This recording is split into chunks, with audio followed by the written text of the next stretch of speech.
Hello बच्चों, let's read the question. The question says, two beams of light of intensity I1 and I2 interfere to give an interference pattern.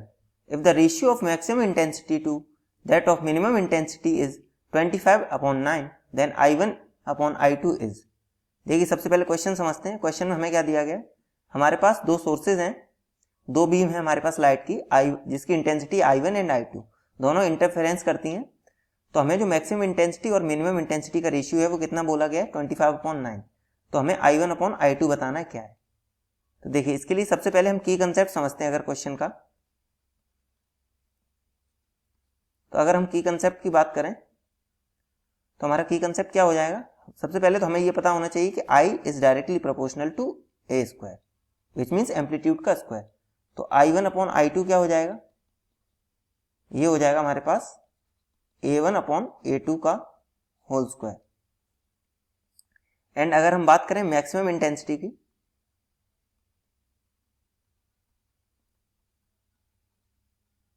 तो maximum intensity upon minimum intensity.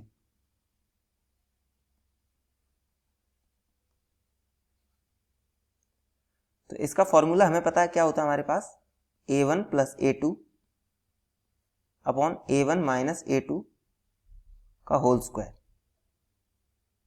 ये होता है हमारे पास formula maximum intensity upon minimum intensity का.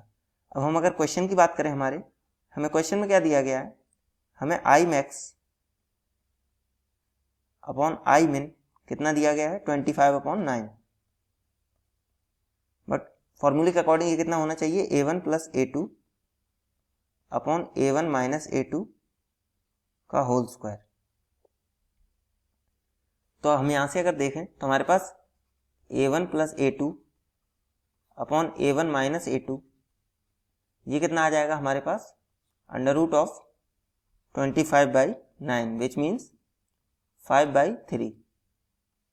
तो यहां से अगर हम क्रॉस मल्टीप्लाई करते हैं तो 3 times A1 plus A2 this should be equals to 5 times A1 minus A2. तो ये आ जाएगा हमारे पास 3A1 plus 3A2 this should be equals to 5A1 minus 5A2. हम टर्म्स एक साइड ले जाएंगे, A2 वाले अगर हम इधर लाते हैं तो 8A2 this should be equals to 2A1 which means A1 by A2 is equals to 4. But हम जानते हैं हमारा I1 अपॉन I2 क्या होगा, ये होगा A1 बाई A2 का होल स्क्वायर. तो हमें A1 बाई A2 की वैल्यू मिल चुकी है 4, तो ये हो जाएगा 4 का होल स्क्वायर, दिस इज 16. तो I1 और I2 का रेशियो हमारे पास कितना आया, 16.